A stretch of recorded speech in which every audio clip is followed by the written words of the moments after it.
चाची जी मुझे मत मारिए, मुझे बहुत दर्द हो रहा है, मेरी तबीयत भी ठीक नहीं है।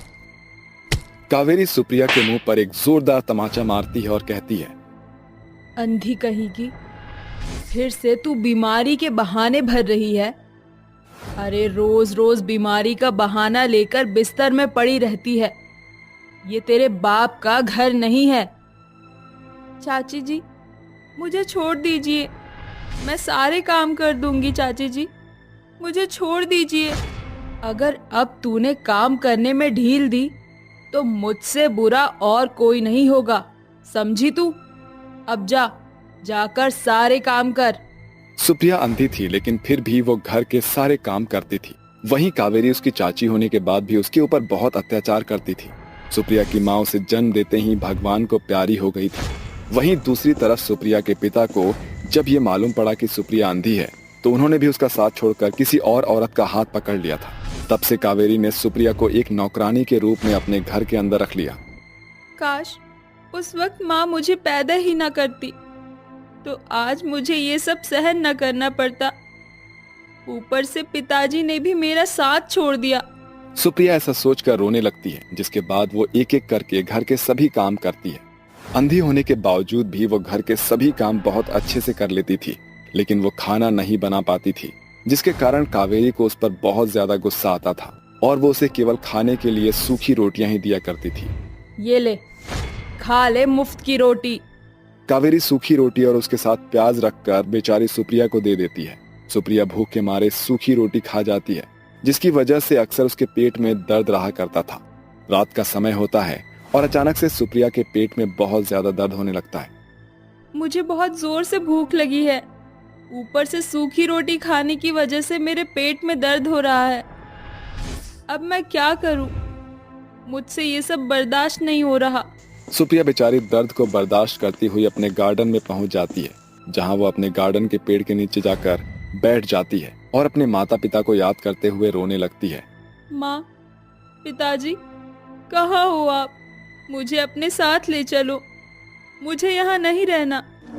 तभी उस विशाल वृक्ष के अंदर से एक बूढ़ी औरत सुप्रिया के सामने प्रकट होती है, जो सुप्रिया की यह हालत देखकर उससे कहती है, मेरी बच्ची, रोना बंद करो, मैं यहाँ तुम्हारी मदद करने आई हूँ। उस बूढ़ी औरत को देखकर पहले तो सुप्रिया डर जाती है। कौन हो आप? और आप इस पेड़ के अंदर से कैसे निकली हो? मैं तुम्हारी दादी माँ हूँ। मेरे मरने के बाद इस घर की रक्षा करने के लिए मैं इस पेड़ में समा गई थी। मैं कई समय से तुम्हारी मदद करना चाहती थी, लेकिन कर नहीं पाई। आज जब तुम्हें यहाँ अकेले बैठे हुए देखा तो मैं फौरन वृक्ष के अंदर से निकल आई। क्या आप सच में मेरी दादी माँ हो? हाँ, मैं तुम्हारी दादी माँ हूँ। सुप्रिया तुरंत रोते हुए अपनी बूढ़ी दादी माँ को गले से लगा लेती है और कहती है, दादी माँ, मुझे अपने साथ ले चलो। मेरे अंधे होने की वजह से सब लोग मेरे ऊपर बहुत अत्याचार करते हैं। चाची मुझसे घर के सारे काम करवाती है और खाने को भी नहीं देती है। देखो बेटी, तुम्हारी जिंदगी का मूल्य बहुत बड़ा है। मैं तुम्हारी मदद करूंगी। ये लो, ये एक जादुई चश्मा है। इस चश्मे से तुम जो मांगोगी वो तुम्हें मिल जाएगा, और जब जब तुम इस चश्मे को पहनोगी तुम्हें सब कुछ साफ साफ नजर आएगा। सुप्रिया उस चश्मे को लगाती है, जिसके बाद उसे सब कुछ दिखने लगता है। दादी माँ, मुझे सब कुछ दिखाई दे रहा है। मैं आपको देख सकती हूँ, इस पेड़ को भी देख सकती हूँ। मुझे अब सब कुछ नजर आ रहा है। सुप्रिया बेटी, आज के बाद ये जादुई चश्मा तुम्हारी हमेशा मदद करेगा, लेकिन इसके बारे में कभी भी किसी को मत बताना, नहीं तो इसका जादू हमेशा के लिए खत्म हो जाएगा। ऐसा कहकर बूढ़ी दादी वहां से गायब हो जाती है, जिसके बाद सुप्रिया चश्मा पहनकर अपने कमरे में आ जाती है जादुई चश्मा, मुझे बहुत जोरों से भूख लगी है। क्या तुम मेरे लिए अच्छे अच्छे पकवान प्रकट कर सकते हो? सुप्रिया के इतना कहते ही जादुई चश्मे से रोशनी निकलती है, जिसके बाद उसके सामने कई सारे अलग अलग प्रकार के पकवान प्रकट हो जाते हैं। सुप्रिया इतने सारे पकवान देखकर हैरान हो जाती है और तुरंत खाना खाने लगती है। जब से जन्म लिया है, मैंने इतना स्वादिष्ट खाना कभी नहीं खाया।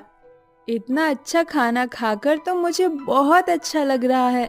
सुप्रिया पेट भरकर खाना खाती है, जिसके बाद वो अपना चश्मा उतार देती है। अरे, चश्मा उतारते ही मुझे कुछ भी नहीं नजर आ रहा। वैसे भी अब तो मुझे सोना ही है। कल सुबह उठकर मैं इस चश्मे को दोबारा पहन लूंगी। सुप्रिया आराम से सो जाती है। अगले दिन जैसे ही सवेरा होता है, कावेरी पानी की बाल्टी भरकर लाती है और सुप्रिया के ऊपर डाल देती है। ओहो, देखो तो सही महारानी को, अभी तक तू सो ही रही है। अरे, तुझे घर के काम नहीं दिख रहे क्या? जल्दी से सारे काम निपटा ले, नहीं तो तेरी खाल उधेड़ दूंगी। ठंडा ठंडा पानी गिरने की वजह से सुप्रिया कांपने लगती है। चाची जी, मैं अभी घर के सारे काम कर लेती हूँ। सुप्रिया को कुछ भी दिखाई नहीं देता, जिसके बाद वो अपना जादुई चश्मा पहनती है और चश्मा पहनते ही उसे सब कुछ अच्छे से दिखाई देने लगता है। सुप्रिया धीरे धीरे करके घर के सारे काम करने लगती है। कुछ ही समय में वो घर के सारे काम निपटा लेती है। ये सब देखकर कावेरी अपने मन ही मन में सोचती है, अरे वाह, क्या बात है।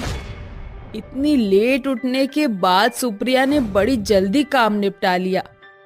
चलो, अच्छी बात है। लगता है रोज रोज घर के काम करने की वजह से इसको अब आदत पड़ गई है। ऐसा कहकर वो अपने कमरे में चली जाती है, जिसके बाद सुप्रिया भी सारे काम निपटाकर अपने कमरे में चली जाती है। मेरे सारे कपड़े फटे हुए हैं। जादुई चश्मे, मेरे इन फटे पुराने कपड़ों को सुंदर सी ड्रेस में बदल दो। सुप्रिया के इतना कहते ही जादुई चश्मे के अंदर से रोशनी निकलती है, जिसके बाद उसके फटे पुराने कपड़े नए ड्रेस में बदल जाते हैं। अरे वाह, ये तो बहुत खूबसूरत है। अब मैं इसे पहनकर बाहर घूमने जाऊंगी। सुप्रिया नए कपड़े पहनने के बाद बाहर घूमने के लिए जाती है। जब वो बाहर घूमने जाती है तो उसके सामने एक आइसक्रीम वाला आता है, जिसके पास कई सारे बच्चों की भीड़ लगी होती है। सुप्रिया को आइसक्रीम खाने का मन करने लगता है। जादुई चश्मा, मुझे वो आइसक्रीम खानी है, लेकिन मेरे पास पैसे नहीं हैं। क्या तुम मुझे पैसे दे दोगे? सुप्रिया के इतना कहते ही जादुई चश्मे से रोशनी निकलती है, जिसके बाद उसके सामने कई सारे पैसे प्रकट हो जाते हैं। वो उन पैसों को लेकर आइसक्रीम खाने चली जाती है। अंकल अंकल, मुझे चॉकलेट वाली आइसक्रीम दे दो। सुप्रिया आइसक्रीम वाले को पैसे देकर चॉकलेट वाली आइसक्रीम खरीदती है और एक पार्क में जाकर बैठ जाती है, जहां वो अपनी आइसक्रीम आराम से बैठकर खाने लगती है। तभी उसे पार्क में एक बच्चे के साथ उसके माता पिता दिखाई पड़ते हैं। मेरे माता पिता मेरे साथ होते तो आज मैं भी उनके साथ इसी प्रकार खेलती। मेरे माता पिता भी मुझसे ऐसे ही प्यार करते और मुझे घुमाने के लिए लेकर आते। काश मेरे माता पिता मेरे साथ होते। ऐ मेरे जादुई चश्मे, क्या तुम मेरे माता पिता को मेरे पास ला सकते हो? सुप्रिया की ये बात सुनते ही जादुई चश्मे से एक आवाज आती है, तुम जो चाहोगी मैं वही करूंगा, लेकिन मेरा जादू केवल तुम्हारी मदद करने के लिए बनाया गया है। मैं मृत इंसान को जीवित नहीं कर सकता। ये सुनने के बाद सुप्रिया मायूस हो जाती है, जिसके बाद उसकी नजर कुछ गरीब बच्चों पर पड़ती है जो पार्क के अंदर लोगों से भीख मांग रहे होते हैं। दादी माँ ने मुझे कहा था कि मेरे जीवन का एक बहुत बड़ा मूल्य है। क्यों ना मैं अपने जादुई चश्मे की मदद से इन गरीब बेसहारा बच्चों की मदद करूं। सुप्रिया ऐसा सोचकर एक खाली स्थान में जाती है और वहां अपने जादुई चश्मे से कहती है, ऐ मेरे जादुई चश्मे, मुझे इस जगह पर एक बहुत बड़ा अनाथालय चाहिए ताकि मैं गरीब बेसहारा बच्चों की मदद कर सकूं और उन्हें रहने की जगह दे सकूं। सुप्रिया के इतना कहते ही उस जगह पर एक बहुत बड़ा अनाथालय प्रकट हो जाता है, जिसके बाद सुप्रिया उस अनाथालय में गरीब और बेसहारा बच्चों को जगह देती है और उन्हें खाने के लिए खाना भी देती है। उस दिन के बाद सुप्रिया अपने जादुई चश्मे की मदद से कई बेसहारा लोगों की मदद करना शुरू कर देती है और खुशी खुशी उन लोगों के साथ रहने लगती है। काली बहू का जादुई लहंगा। देखो भाई साहब, वैसे तो आपकी बेटी और मेरे बेटे का कोई मेल नहीं, क्योंकि एक तो इसका काला रंग, ऊपर से नैन नक्श से भी नाकाम, पर बेटी जात जानकर इसे बहू बना रही हूँ। बदले में बतौर 10 लाख का दहेज एक 4 चक्के की कार और घर बार का साज सामान, बारातियों का स्वागत सत्कार होगा। मोहिनी के मुंह से दहेज की मांग से बेबस बाप धीना असमंजता में डाल देता है। मगर मैं बेचारा गरीब बाप दहेज का इतना दाम कहाँ से जोड़ सकूंगा? मैं कौन सा दहेज का 10 लाख अभी ही मांग रही हूँ, वो तो ब्याह के बेला की बात है। बेटी का ब्याह धीना को कर्ज के दलदल में धकेल देता है। बावजूद इसके धीना दहेज का सारा दाम नहीं जोड़ पाता। पुश्तों से लेकर सब कुछ दांव पर लगाने के बावजूद भी उसे पैसे कम पड़ते हैं। ब्याह के दिन बेटी की विदाई की बेला पर पिता कहता है, अरे समधन जी, दहेज में 2 लाख का दाम कम रह गया, बहुत जल्दी वो ही चुका दूंगा। इसके बाद बारात दुल्हन के लिए ससुराल की ओर अग्रसर होती है, जहां मोहिनी कड़वे शब्दों में कोहिना का स्वागत करते हुए कहती है, अरे ओ मेरी काली कमली कुरूपा बहू, अपने काले कदमों से गृह प्रवेश करके भीतर आ जा। जैसे ही कोहिना भीतर आती है, बिजली गुल हो जाती है। हे ईश्वर, इस कलमुही के काले मनहूस कदम पड़ते ही घर का उजियारा अंधियारे में छा गया। मोहिनी के मुंह से कड़वे बोल सुनकर कोहिना अपने मन में कहती है, हे कृष्ण कन्हैया, अपने भक्त पर कुलक्षणी का कालिक लगने से बचा लो भगवान। एकाएक पूरा घर रोशनी से उजागर होता है, मानो भगवान ने भक्त की पुकार सुन ली हो। अभी सप्ताह भर भी हुआ था कि सास का सताव शुरू हो जाता है। अरे ओ मेरी काली कलमुही बहू, शादी को सप्ताह बीत गया, अब तक तेरा बाप पैसे लेकर यहाँ पधारा क्यों नहीं? सासू माँ, कल ही मेरी बाबूजी से बात हुई थी, वो बहुत बुरे दौर से गुजर रहे हैं। अरे मैं तेरे बाप के दुखों का बखान सुनने नहीं बैठी। या तो वो दहेज का दाम चुकता करे, वरना दहेज के 2 लाख तुझे बहू से बाई बनाकर अदा करवाऊंगी। मोहिनी कोहिना को खूब खरी खोटी सुनाती है। एक सांझ दोनों माँ बेटे मिलकर कहते हैं, माँ, मैं तो कहता हूँ इस बला को उठाकर सीधे बाहर फेंक देते हैं। मानस, तू बड़ा मंदबुद्धि है। देखते जा, मैं इसे ऐसे कुत्तों की तरह काम करवाऊंगी कि ये खुद अपना रास्ता नाप लेगी। दहेज की 2 लाख के दाम के लिए मोहिनी कोहिना के कंधों पर हर एक दिन सैकड़ों कामों का बोझ बढ़ाती जाती है। अरे ओ काली स्याह, बैठी क्यों है, काम कर। माँ जी, सारा काम हो गया है, अब करने को क्या बचा है? आप जानबूझकर मेरे लिए कामों में कमी निकाल कर मुझे तंग करती हैं। इतनी ज्यादती तो कोई जानवरों के साथ भी नहीं करता। ये सुनकर मोहिनी गुस्से से भौएं चढ़ाकर कोहिना को कसाई की नाई मारती है। तभी मानस भी उस पर टूट पड़ता है। अरे मेरी माँ से जबान लड़ाने की तेरी जुर्रत कैसे हुई? मेरे घर में तुझ काली बदरा की जरूरत नहीं है। दोनों बेचारी बहू को घर से बाहर निकालकर दरवाजा बंद कर देती है। कोहिना रोते हुए एक जंगल की ओर अग्रसर होती है कि एकाएक उसके कानों में एक आवाज सुनाई देती है,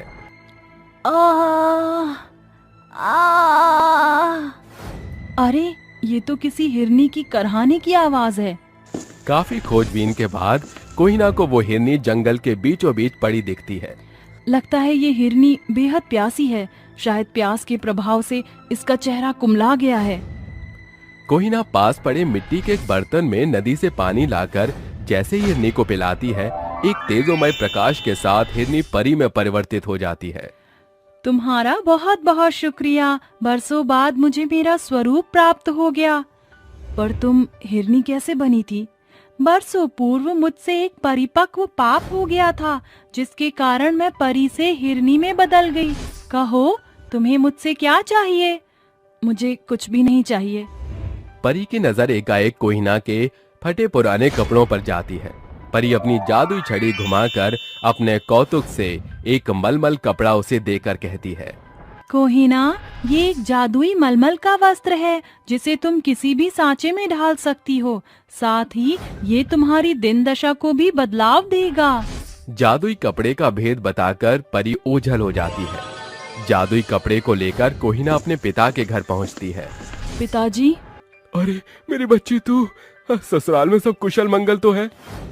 पिताजी, वो दोनों माँ बेटे अव्वल दर्जे के दरिंदे हैं। दहेज के 2 लाख के दाम के लिए पति की प्रताड़ना और सास का सताव सब कुछ सहन किया। उन्होंने अपना स्वार्थ साधने के लिए मुझ काली को बहू बनाया था। दीना की निगाह चमकते कपड़े पर पड़ती है। ये कितना सुंदर मलमली कपड़ा है, एकदम सोने के समान चमक दमक रहा है। कोहिना अपने पिता से परी का परिचय साझा करती है। बेटी, ये मलमली कपड़ा जादुई है या नहीं, पुख्ता प्रमाण पता करने के लिए इससे कुछ मांग कर देख। जादुई मलमली कपड़े इसी पलछिन एक सुंदर लहंगे के सांचे में ढल जाओ। कोहिना के कहते ही वो जादुई मलमली कपड़ा एक सुंदर सुनहरे लहंगे में बदल जाता है, जिसे देख दोनों बाप बेटी की आंखें चकाचौंध रह जाती हैं। पिताजी, ये तो सचमुच में जादुई कपड़ा था। उसी कपड़े से ये लहंगा बना है। इसका मतलब अब ये लहंगा जादुई लहंगा है। ये सोचकर कोहिना सुंदर सुनहरे जादुई लहंगे से बोलती है, ऐ मेरे जादुई मखमली लहंगे, मुझे खूब सारे सुंदर लहंगे दो। कोहिना के इतना कहते ही जादुई मखमली लहंगे में तेज प्रकाश पड़ने के साथ उसके भीतर से सैकड़ों रंग बिरंगे सुंदर लहंगों की बौछार लग जाती है। अब ये जादुई लहंगे से मिले ये लहंगे ही कोहिना की कमाई का जरिया बनेगा। अब हम दोनों मिलकर लहंगों का कारोबार शुरू करेंगे। जादुई लहंगे से मिले लहंगों को लेकर कोहिना बाजार में बड़े लहंगे व्यापारी के हाथों उन्हें बेच आती है, जिससे उसे जो पैसे प्राप्त होते हैं उससे वो सबसे पहले अपने घर की आर्थिक अवस्था को सुधारती है। ऐसे ही हर एक दिन वो जादुई लहंगे से लहंगे की बड़ी व्यापारी बन जाती है। कुछ महीनों बाद पिताजी, जादुई लहंगे से मिले सुंदर लहंगे आज लाखों में बिक रहे हैं। हमारी आर्थिक दशा फर्श से अर्श पर आ गई है, जिसका मुख्य श्रेय जादुई मलमली लहंगे को जाता है। बेटी, अब तो हमारे पास पैसे की कोई किल्लत नहीं रही। जादुई लहंगे से हम दहेज का 10 गुना दाम दे सकते हैं। अब तू अपने ससुराल चली जा। पिताजी, मैं इस जादुई लहंगे से उन लोभियों को एक फूटी कौड़ी भी नहीं दूंगी। कोहिना अपना बीता जीवन बिसार कर बिना रुके थके आगे की ओर अग्रसर होती है। हे मेरे जादुई मलमल के लहंगे, मुझे भिन्न भिन्न भांति के लाजवाब लहंगों को मुहैया कराओ, ताकि मैं गरीबों की बेटियों को जो दुल्हन बनती हैं, उनका महंगा लहंगा पहनने की लालसा को पूरा कर पाऊं। जादुई मलमली लहंगा कोहिना को अनेकों सुंदर साँचे से गड़े लहंगे देता है, जिनसे कोहिना गरीब बेटियों के ब्याह में लहंगे दिया करती थी। समय गुजरता गया। अब कोहिना के लहंगों के कई बड़े शोरूम, दुकान और कारखाने हो चुके थे। फिर एक दिन कोहिना अपने जादुई लहंगे को निहारती हुई कहती है, क्या मेरा ये जादुई लहंगा मेरे काले भद्दे रूप को भी बदल सकता है? ऐ मेरे जादुई लहंगे, मेरे काले रूप की काया पलट कर दो। कोहिना के कहते ही उसी पल छिन जादुई लहंगा कोहिना को सर से पांव तक सराबोर कर देता है, जिसके साथ उसका रूप एक मेनका जितना निखर जाता है। क्या सचमुच ये मेरा ही अक्ष है? शुक्रिया मेरे जादुई लहंगे, तुमने मेरे कुरूपता की काया पलट कर दी आज। अपने सुंदर सुनहरे रूप को देख कोहिना फूले नहीं समाती और बहू का बुरा जीवन बिसार कर बतौर भविष्य में आगे बढ़ जाती है। औरत को पहुंचाया गया आघात अक्सर उनके जीवन में गहरी छाप की छवि छोड़ जाती है, जिसे बिसारना बेहद कठिन हो जाता है। आज कोहिना का नाम सैकड़ों सफल औरतों की श्रेणी में शुमार है। स्वरूप चाहे जैसा भी हो, अगर उसे अपना साया समझकर साथ लिए चलो तो सफलता की सीढ़ियां भी आपका साथ देती हैं।